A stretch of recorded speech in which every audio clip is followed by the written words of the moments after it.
안녕하세요. 나합격 종자기능사 기출문제 풀이입니다. 2009년 3회예요. 1번 한번 같이 볼게요. 1번. 종자의 저장고 내 상대 습도에 대한 설명으로 가장 거리가 먼 것은 저장할 때 장기간 보관하기 위해서 이제 습도를 조절하는데요. 저장고의 상대 습도는 종자의 수분 함량을 좌지우지합니다. 그래서 습도가 높으면 저장고의 병해충 발생이 높아지게 되죠. 그렇기 때문에 습도를 적절하게 조절해야 돼서 습도를 이제 좀 낮추고 온도도 낮춰서 장기간 보관하셔야 돼요. 자, 습도가 높으면 상대적으로 온도가 낮아진다. 습도와 온도는 관련성이 조금은 있지만 이게 맞는 설명은 아닙니다. 그래서 습도가 이제 낮춰서 이제 종자를 오랫동안 보관하셔야 되죠. 4번 수분 함량이 많은 종자를 저장고의 상대 습도가 낮은 곳에 저장하는 경우 종자의 무게가 감소한다. 수분 함량이 많은 종자를 습도가 낮은 조금 건조한 시설에 보관하게 되면은 종자가 수분을 뺏기게 되죠. 그래서 이렇게 수분 함량이 많이 필요한 종자의 경우는 약간 습도를 높여주는 저장 방식을 이용합니다.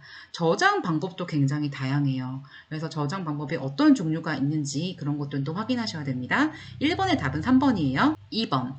품종이 육성이 되면은 유전적 순도, 유전적의 순수함을 세대별로 유지하면서 증식, 양을 늘리는 거죠. 증식 또 이제 소비자에게 보급하기 위해서 기본식물, 원원종, 원종, 보급종자 이 4단계를 거치는데요. 별표 육종가에 의해서 생산된 종자. 첫 번째 이제 개발된 종자죠. 이 품종의 고유한 특성을 지닌 것은 이 기본식물입니다. 자, 품종의 육성 4단계 한번 같이 볼까요? 이 표를 잘 기억해 주세요. 먼저 기본식물포, 육종가가 자기 농업 포장에서 최초로 개발되는 그 품종을 기본식물 종자라고 합니다. 그리고 원원종포에서 원원종이 생산되고요.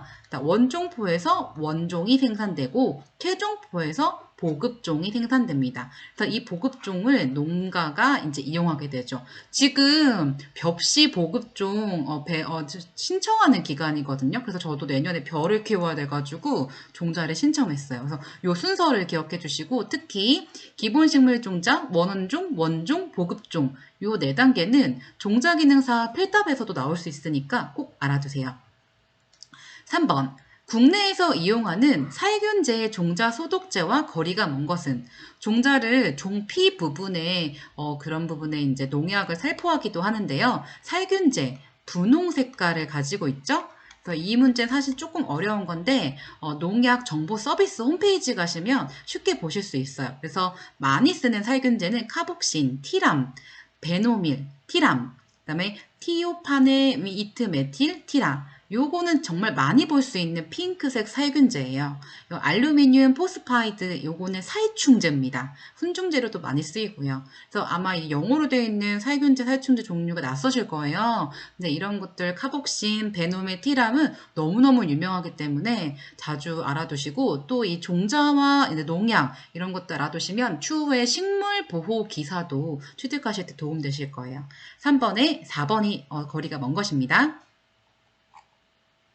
4번. 종자에 대한 설명으로 틀린 것은 종자라 함은 증식용 또는 재배용으로 쓰이는 씨앗, 영양체, 버섯 종균을 말한다. 요게 종자의 정의입니다. 종자가 씨앗이라고만 생각하셨죠? 그런데 종자는 증식, 양을 늘리거나 재배하거나 씨앗, 영양체, 식물기관, 버섯 종균 등을 종자라고 일컫습니다. 자, 배주가 발달하여 종자가 된다. 배주가 다른 말로 미씨예요. 미씨 써주세요. 미씨. 자, 그리고 3번. 벼, 보리, 옥수수 등은 무배젖 종자다. 요 벼, 보리, 옥수수 등은 배젖 종자입니다. 배유 종자. 그래서 벼 종자 같은 경우는 이렇게 생겼으면은 우리가 먹는 부분은 전체 배유, 배젖이죠. 요 앞에 부분은 이제 식물체가 되는 씨눈 배입니다. 3번이 틀렸어요. 4번 저장물질에 의하여 구분할 때 참깨, 등깨 등은 지방종자이다. 그쵸. 참깨, 들깨를 짜가지고 기름을 만들잖아요. 아주 좋은 기름이죠. 지방종자. 그러니까 종자를 전분종자, 단백질 종자, 지방종자 이런 식으로 물질에 따라서 구분하기도 합니다. 그래서 4번 문제 같은 경우에는 종자의 전반적인 것을 이해하셔야 됩니다. 5번이에요. 종자에 발생하는 병해충이 아닌 것은 병해충이 종류가 굉장히 많은데 병과 해충이 있죠. 그래서 1, 2, 3번은 종자 내에서 발생하는 그런 종자 병해충입니다. 4번의 응애, 되게 하얗게 보이는 그 응애. 이거는 잎과 줄기에 이제 다량으로 발생되는 그런 해충인데요. 응애 같은 경우에는 이제 살충제를 이제 살포하는데 정확하게 말하면 살비제죠. 그래서 다른 성분의 그런 살비제를 번갈아 가면서 살포해야 되는 그런 농약을 이용하셔야 됩니다. 6번 볼게요. 6번. 종자의 순도를 검사하는데 구성 내용이 아닌 것은 순도라는 거는 종자의 순수한 정도를 이야기합니다. 그래서 종자를 딱 채취하셨을 때 어떤 거를 세 가지를 구분하실 수 있냐면 종자는 정립, 여러분들이 찾고자 하는 순수한 그런 종자를 정립이라고 해요. 그리고 이종 종자는 3번이랑 같은 말이에요. 타 작물의 종자, 다른 종자를 타작물 종자, 이종 종자라고 합니다. 그 다음에 이제 이물 같은 경우에는 이런 껍데기라든지 뭔가 이제 먼지라든지 그런 것들을 얘기해요. 그래서 순수 종자는 정립, 타작물 종자는 이종 종자, 그리고 나머지 이물, 요 세 가지로 구분을 하거든요. 그래서 전체 종자 중량분의 순정 종자, 즉 정립이나 순수 종자의 그 무게를 재서 순수한 종자의 비율을 구합니다. 순정 종자는요, 순도라고 얘기도 하고 청결률, 그래서 P 이렇게 표시하기도 합니다. 6번의 답은 1번이에요. 자, 7번 볼게요. 생산자의 환경 재배 조건이 불량할 때, 그러니까 외부 환경이 불량할 때 나타나는 종자의 퇴화 현상은 종자가 이제 오래도록 사는 그런 것들이 아니라 유통 기한도 있고 종자 자체가 퇴화되는 원인이 세 가지로 구분하기입니다. 먼저는 종자 자체의 유전적인 특징, 두 번째는 종자의 환경적으로 불량할 때, 세 번째는 종자가 병충해에 감염됐을 때예요. 그래서 여기서 묻는 문제는 환경 재배 조건이 안 좋은 상황이니까 답은 2번. 자, 8번. 종자의 양분을 저장하고 종자가 발화할 때 양분을 공급해주는 역할은 배젖, 배유입니다. 그래서 외우시기 좀 힘들면 젖, 우유 이런 거 생각하셔서 종자가 자라날 때 영양분을 준다라고 생각하시면 됩니다. 9번 볼게요. 종자가 물에 침연시킨 양상추 종자를 적색광과 초적색광으로 처리하면 발화가 억제가 되기도 하고 촉진되기도 한다. 이때 다음과 같이 빛을 처리했을 때 발화율이 가장 높은 것은 우선 양상추 종자는요. 광발화성 종자입니다. 그렇기 때문에 적색광, 빨간색 광을 처리했을 때 발화가 촉진이 돼요. 그래서 답은 9번의 1번이에요. 식물체는 광수용 단백질인 파이토크롬, 다른 말로 피토크롬이 있는데요. 이게 적색광과 이제 초적색광에 의해서 변화를 감지해서 발화가 되기도 하고 발화를 억제하기도 합니다. 그래서 양상추 종자는 발화성 종자이기 때문에 적색광을 조사해야만 발화가 촉진됩니다. 답은 1번이에요. 자, 10번. 가장 많이 나오는 문제 중에 하나죠. 지하 발화형 종자가 아닌 것은. 자, 지하 발화형 종자가 아닌 것은 가장 유명한 콩입니다. 콩을 키우시면은 지표면에서 뿅 하고 이제 쌍떡잎이 이렇게 나오거든요. 지상 발화형이에요. 그래서 답은 1번입니다. 11번. 과실의 성숙이나 눈의 휴면, 입의 이층 형상, 이게 키워드예요. 과실이 조금 오래되게 호흡을 해가지고 나타나는 그런 호르몬이거나 이 과수 묘목에 그런 눈이 이제 잠자고 있거나 입이 쭉쭉 떨어져요. 이런 거 영향을 주는 식물 호르몬은 에틸렌이에요. 자, 그리고 발화를 촉진하는 물질, 발화를 억제하는 물질, 이 두 가지로 구분하셔서 여기 나오는 것들을 꼭 알아두세요.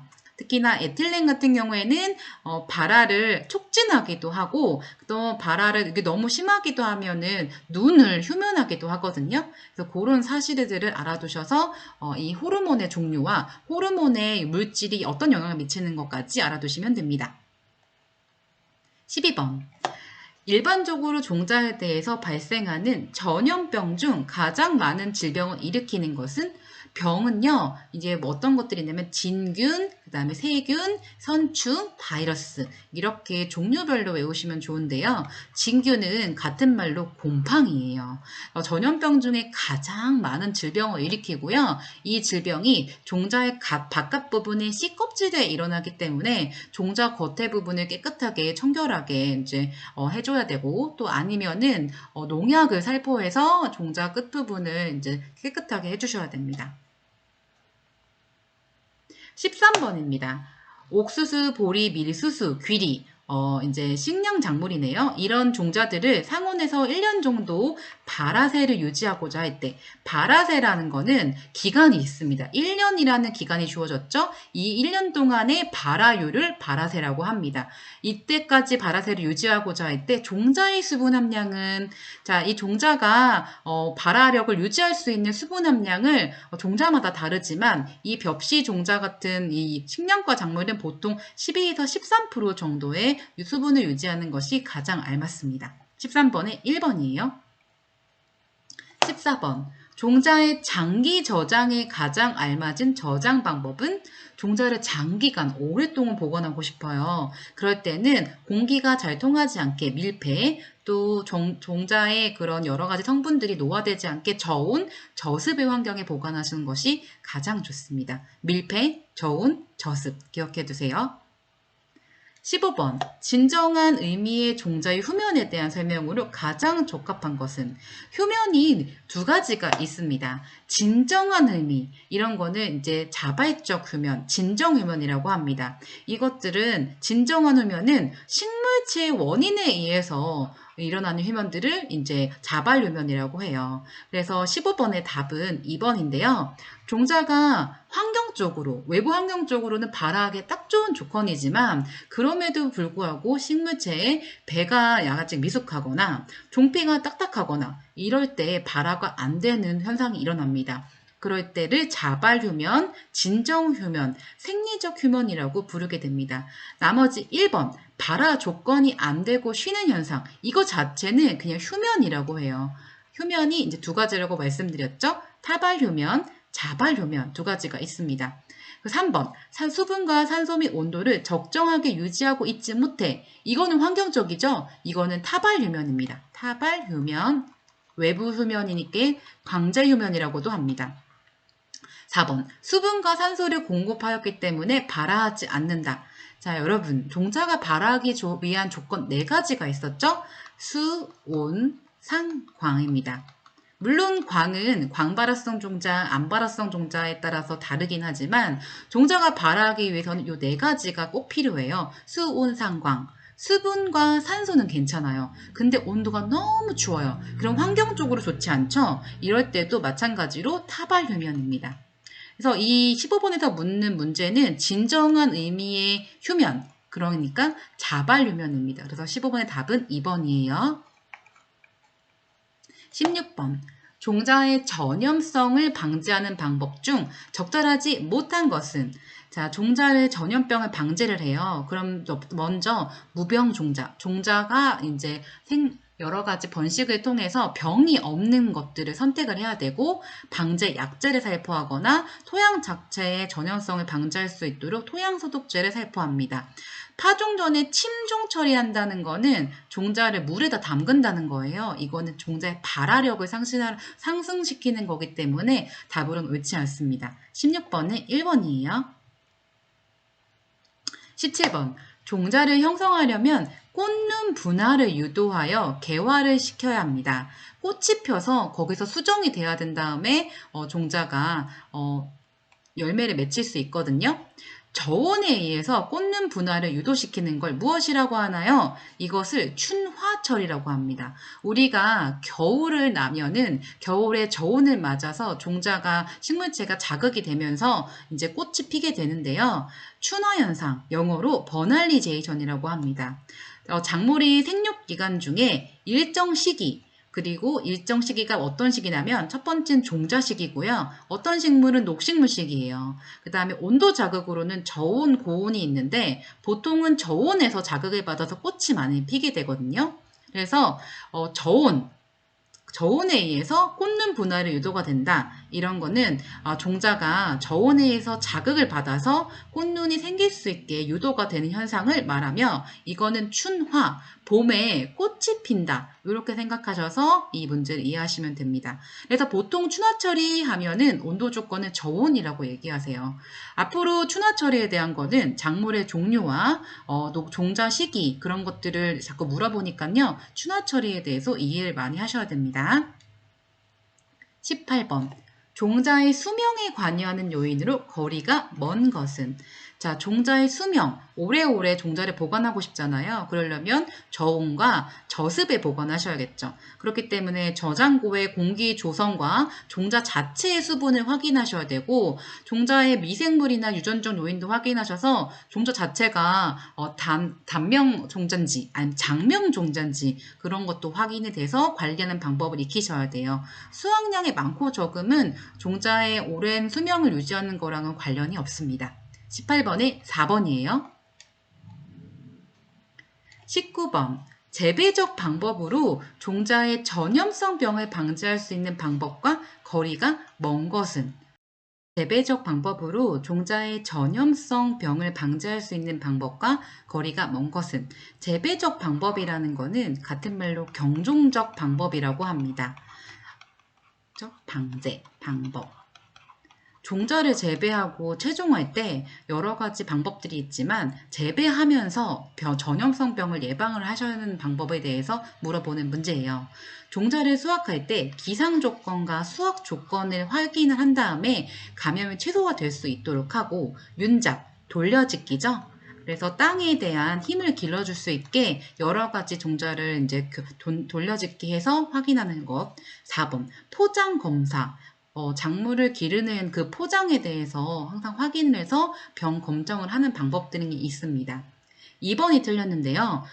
병에 감염된 식물체를 수확 후 그 다음에 이제 제거한다. 이런 것이 아니라 병에 감염된 식물체는 즉시 제거해 주셔야 돼요. 왜냐하면 병에 감염된 식물체 자체가 병원균을 내포되어 있거든요. 그렇기 때문에 병원균이 감염된 그런 식물체는 보이는 즉시 제거해야 된다는 거 기억해 주세요.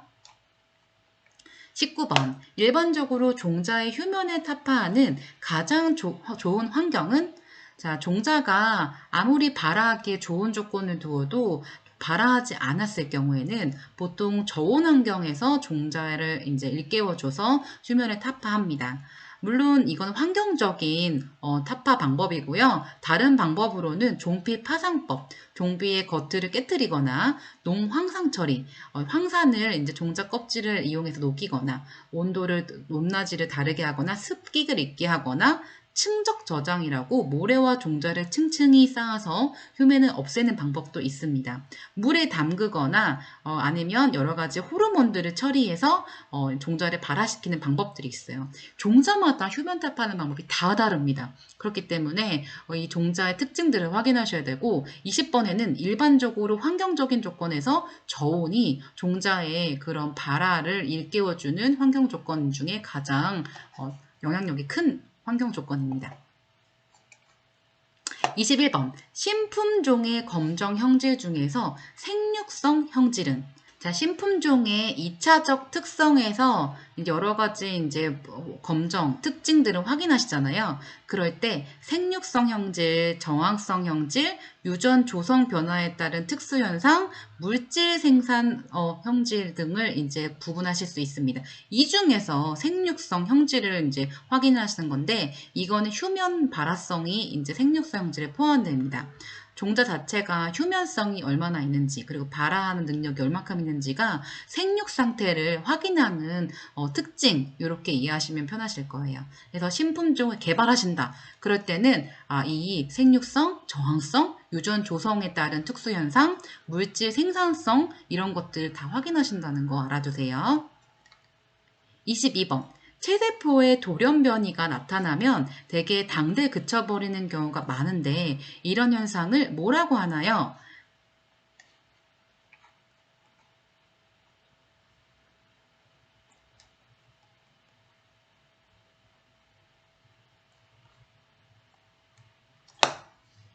자, 22번의 답은 키메라입니다.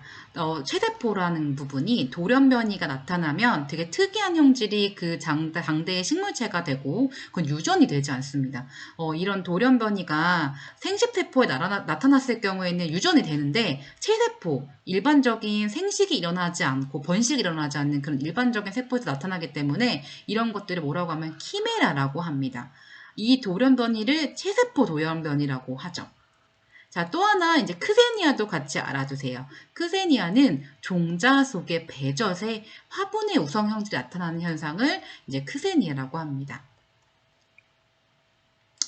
23번. F1 종자의 여러 가지 형질을 AA라고 하면 이거를 자식한다. 한 번 더 이렇게 번식을 하면 이거의 유전자 F2, 이거의 유전자량의 AA 비율은 하면 AA, AA, 그 다음에 AA 이렇게 구분이 되는데 이거의 비율이 이런 식으로 나옵니다. 그래서 AA의 비율은 25입니다. 자가수정 작물, 자기 꽃에서 꽃가루가 암술 머리에 떨어진 거를 자가수정이라고 작물이라고 하는데 이런 자가수정 작물의 자연 교잡률 그러니까 자연적으로 다른 작물과 이제 타가수분 된다는 교잡률이 얼마인지를 물어보는 거예요.